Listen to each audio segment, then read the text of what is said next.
दिनैहाय 14 नं चिरां block committee UPPLआ मोनसे शर्ट टार्म्स आरो लं टार्म्सनि माखासे जों हाबाफारि जों खालामबाय थादों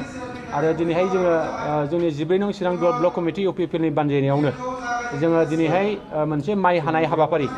बे हाबाफारिखौबो जों लाखांबाय आरो जोंहा दा गुबुन गुबुन हाबाफारि जोङो लाबाय थानो जों सिगांदों दिनैहाय जोङो 14 नं चिरां ब्लक कमिटि UPPLनि बानजायनायावनो दिनै anti drugs awareness programme and rally बे हाबाफारिखौबो जोङो नैबे हाथिसार ओनसोलाव दिनै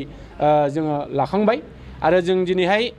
बेखौनो फोसावनो लुबैदों जोंनि 14 नं चिरां ब्लक कमिटि UPPLनि बानजायनायावनो जा international trade exchange trade expo खालामनायनि जों बाथ्रा साननाय जादों आरो बे हाबाफारिखौ जोङो फैगौ नभेम्बर दाननि जोबथा बा डिसेम्बर दाननि गिबि सप्तायावनो बे इन्टारनेशनेल ट्रेड एक्सपो 2022 बेखौ जों खालामनो जों सिगांदों आं आसा खालामगोन जोङो बेखौ थाबैनो जोंनि नैबे हाथिसाराव जोंहा इन्ड' भुटान बर्डार बे जायगायाव जों खालामनो जों सिगांदों आरो बाहाय जोंहा मोननै हादोरनि जे भुटान आरो इन्डियानि गोबां जोंहा सोलाय सोल' खालामनांगौनि जोंहा बाथ्रा दङ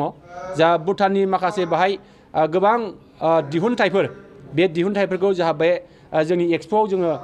फाननाय बायनाय जों खालामनो लुबैदों आरो जोंनि भारतनिफ्राय गोबां बेबादि दिहुनथाइ बे दिहुनथाइफोरखौबो जोङो बे एक्सप'नि गेजेरजों जोङो बायनाय फाननाय बेखिनिखौ खालामनो लुबैदों आं आसा खालामगोन जोङो थाबैनो बे इन्टारनेशनेल ट्रेड एक्सपो बे एक्सप'नि थाखाय जों मोनसे बानजाय आफाद जों दानानै होगोन आरो बे बानजाय आफादनि गेजेरजोंनो जों बे हाबाफारिखौ खुंलांनो थाखाय जोङो सिगांदों बे एक्सप'खौ बबे जायगायाव खालामनो नोंथांमोना थियारि जादों जों बेखौ हाथिसारनि नैबे जिखिनि जोंहा माबा दङ बै हिमालयान क्लाब दङ बे क्लाबनि गेवलां फोथार दङ बे गेवलां फोथारावनो जों बेखौ खुंनायनि थाखाय थांखि लानाय जादों माखासे समावहाय एक्सप'आवहाय नुनो मोनो गुबुन गुबुन हादरसाफोरनिफ्राय गुबुन गुबुन रोखोमनि जेरै राजस्थान दिल्लीफोरनिफ्रायबो फैनानै माबा फैनायखौ नुयो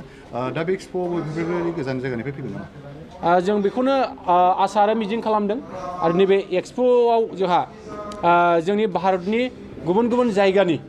बा जोंनि आसामनि गुबुन गुबुन जायगानि आरो जोंनि सा सानजा भारतनि गुबुन गुबुन जायगानि बेबादि जोंहा माखासे बायनाय फायनायनि जे बेबस्था बे बेबस्थाखौ जों बेखौनो आसा आरो मिजिं खालामदों आरो नैबे एक्सप'आव जोंहा जोंनि भारतनि गुबुन गुबुन जायगानि बा जोंनि आसामनि गुबुन गुबुन जायगानि आरो जोंनि सा सानजा भारतनि गुबुन गुबुन जायगानि बेबादि जोंहा माखासे बायनाय फायनायनि जे बेबस्था बे बेबस्थाखौ जोङो निसय खालामहोनायनि सिन्था खालामनाय जादों आरो भुटाननिफ्रायबो जोङो गोबां बेबादि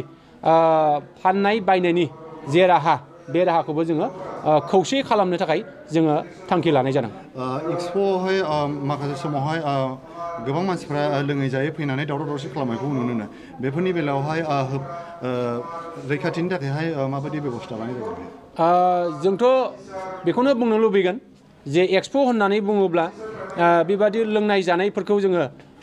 बांद्राय लाइ होनायखौ जोङो खालामनो लुबैयाखै जोङो प्रसासनजों सोमोन्दो लाखिनानै